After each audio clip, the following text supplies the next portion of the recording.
सन्मान्य राज साहेबांनी फेब्रुवारी 2025 पासून हिंदी विरोधात सक्तीच्या या संदर्भात मराठी हा विषय कंपल्सरी लागू करण्यात यावा या संदर्भात महाराष्ट्रामध्ये सर्वप्रथम त्यांनी विरोध दर्शविला होता की महाराष्ट्रात ही भाषा आम्ही खपून घेतली जाणार नाही, हिंदी ही भाषा आम्ही खपून घेतली जाणार नाही। त्या संदर्भात सन्मान्य राज साहेबांनी येत्या 5 तारखेला मोर्चा काढण्याचं ठरवलेलं होतं मुंबईतून गिरगाव चौपाटी येथून। त्या संदर्भात ह्या सरकारने कुठेतरी यांना लक्षात आलं की जर ठाकरे बंधू जर एकत्र आले तर नक्कीच त्यांची पायाखालची वाळू सरकणार आहे, म्हणूनच त्यांनी हा कुठेतरी जी.आर. रद्द करण्याचं ठरवलेलं आहे।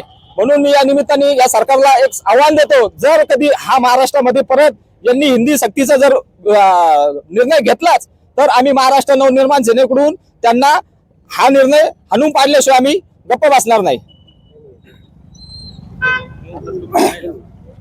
लगेच